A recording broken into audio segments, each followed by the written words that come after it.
Giovanni Manganella qui al gazebo per raccogliere le firme contro l'autonomia differenziata.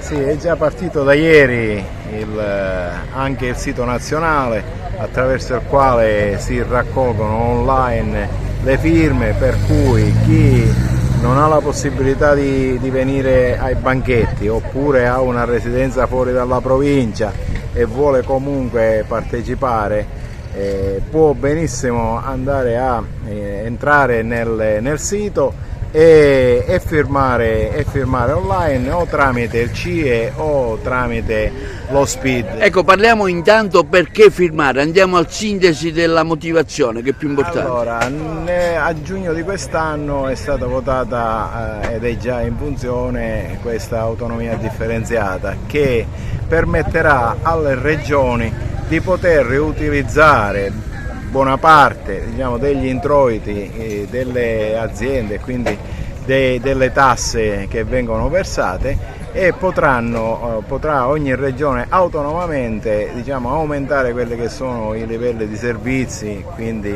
immaginiamo servizi, diciamo, sanitari, per la scuola e servizi in genere. Chiaramente questa cosa va contro la restante parte dell'Italia, pagando, diciamo, le loro tasse in altre regioni. Queste regioni usufruiranno, diciamo, di questa parte di soldi per le attività proprie della regione.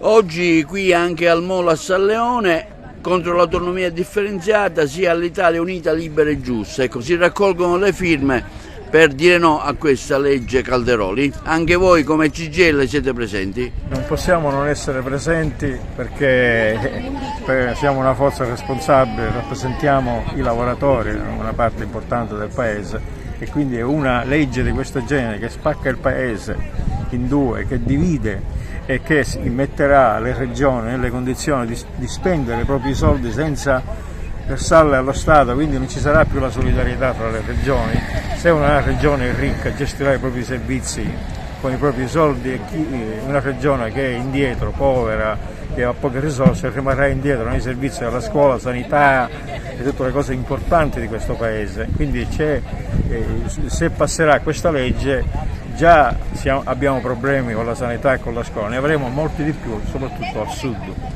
Loro dicono che ci sono questi LEU che però dovrebbero garantire queste compensazioni. Ma non abbiamo nessun riscontro oggettivo di questi LEU, anche perché, come si vede leggendo il giornale, all'interno della maggioranza di questo governo ci sono alcune forze che pongono questo problema e ancora non si capisce come lo risolvono questi LEU.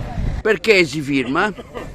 Si firma per dire no a questa autonomia differenziata che porterà solo lutti agli achei, ma noi non siamo gli achei. Però, diciamo, il Nord dice che siamo noi troppo spreconi e che non utilizziamo le tantissime risorse che negli anni ci hanno dato. Hanno perfettamente ragione, ma la nostra regione è stata sempre amministrata da una destra che ha fatto i suoi affari e quindi ha dimenticato la dignità dei cittadini. Stiamo vedendo cosa sta succedendo anche per l'emergenza idrica in città. Ecco, come vive lei questo momento? Lo vivo malissimo, perché ritorno indietro di almeno 30 anni, con i bidoni, le bacinelle e l'attesa dell'acqua. E l'acqua è un diritto di tutti i cittadini, di tutte le cittadine. E non possiamo essere privati di questo diritto. Sembra un film in bianco e nero, come si vedeva una volta, quando c'era ora la televisione in bianco e nero. È un film a colori, purtroppo, a colori. Mi riferivo all'acqua, Certo, lo quindi capisco che ti riferisci all'acqua, ma è un film a colori nel quale evidentemente ci sono tantissimi interessi mafiosi, economici, politici. più che essere, diciamo, all'attenzione dei media per Agrigento 2025, siamo all'attenzione del New York Times perché manca proprio l'acqua. Ascoltami, sono due cose diverse. Una cosa è Agrigento 2025 che dovrebbe portare benessere, dovrebbe portare turismo, dovrebbe portare civiltà. E un'altra cosa è essere lì sul New York Times per i problemi idrici. E sono comunque entrambi una vergogna.